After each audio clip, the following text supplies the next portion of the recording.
What is up, guys? Welcome back to another season of Staying Salty. For all the newcomers here, my name is Taylor. I post every Wednesdays, and man, it has been a while since I've actually sat down and done a quality vlog. So I apologize about that. A lot of changes in my life last season for the first last few weeks, so I'm used to my schedule now, so hopefully I can bring you guys some good content and good vlogs. So anyways, so to catch you guys up on some things that have been going on in my life for the past few weeks, I'm pretty sure I mentioned this before, but to bring you all up to speed, ow, you stupid cat. This is why I don't own cats.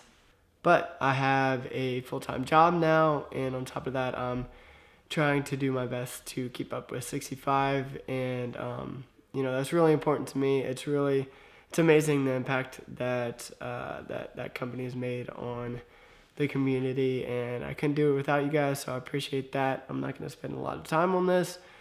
Kelsey and I are still looking for campers. The loan fell through, it got approved, but we couldn't afford the amount they wanted us to pay up front. So we're exercising our options on that, but we're going to kind of concentrate on that once we get married. Anyways, let's focus on this season. Today we are talking about the relationship with your doctor and care team. And it's something that I've been through some bad experience with, but mostly I've had really good experiences with my care team. Like these people are essentially keeping you alive, so it's really important to have a good relationship with them, because if they don't care for you, if you don't feel like they care for you, it really affects your overall health, mentally and physically. And it's hard. It's super hard to find a good care team, because it's a process to meet the team, get to know them, all that good stuff. But to give you a little bit of my story with care teams, I pretty much went to the same doctor when I was young until I was I think I was 19, 20 maybe, until I switched doctors, and we absolutely loved that doctor. The relationship that we built with them was amazing through the years, and they knew me since I was a little kid. So they knew me, they knew my body. Really when you're that age, you're really not building a relationship with them. They're really building a relationship with you. But it was really nice. They're building a relationship with my parents too. And my parents really felt connected, and they trusted them, a lot. And when I went to college, that's really, I think, close to when I changed. I had to go to another state for college, so I found a care team there, and it happened to be a really, really good care team. I absolutely love them. I love everyone there. They're on the leading edge of research, so they're always trying new things, and that's a big thing for me. Is I'm maintaining, or something's not working, they're really open to be I've suggested things to try, and they're yeah, sure, if it's not gonna hurt me, and they know something I don't know, they're gonna try it.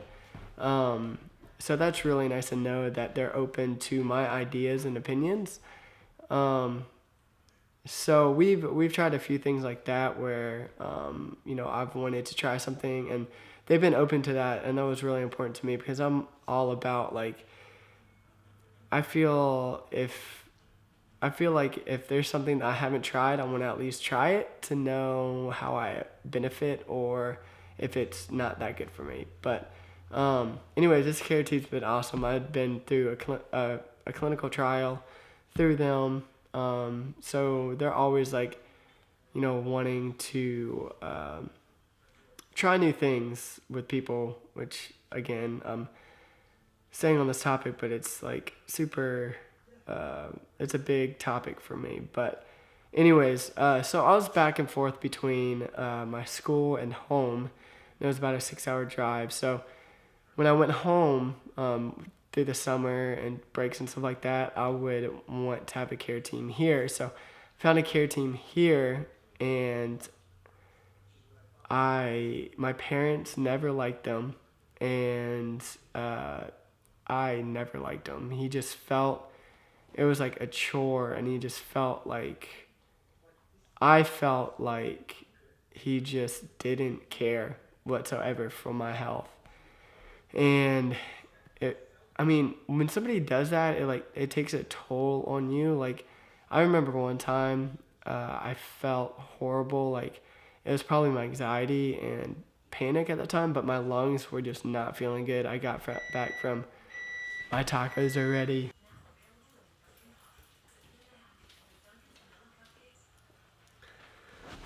I just dropped one on the ground, but I think I still might eat it.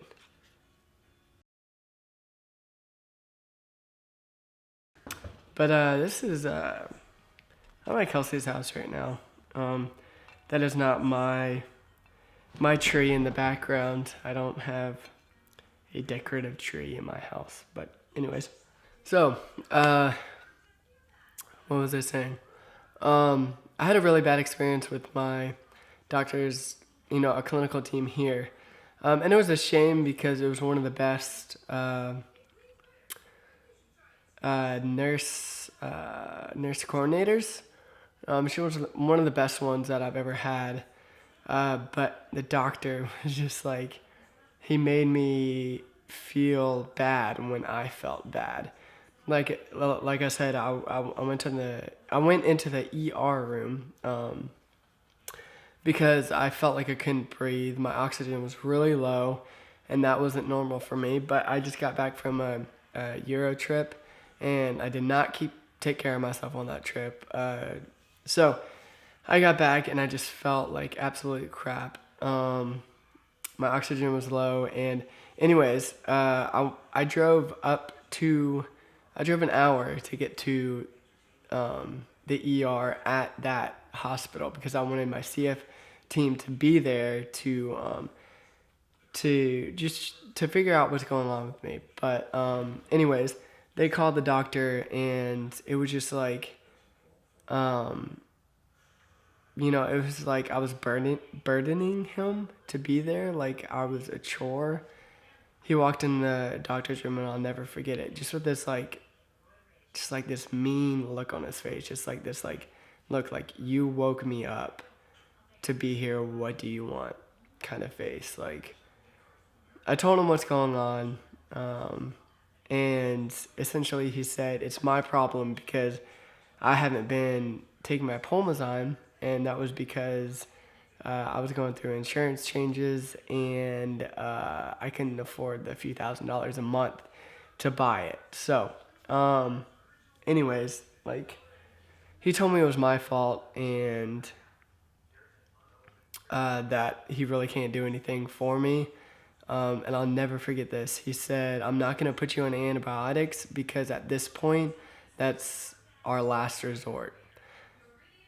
Seriously, you're going to wait till I'm on my deathbed to give me antibiotics. Seriously, oh my gosh, it just anyways, to say the least, I never saw him again. My parents, my parents were livid.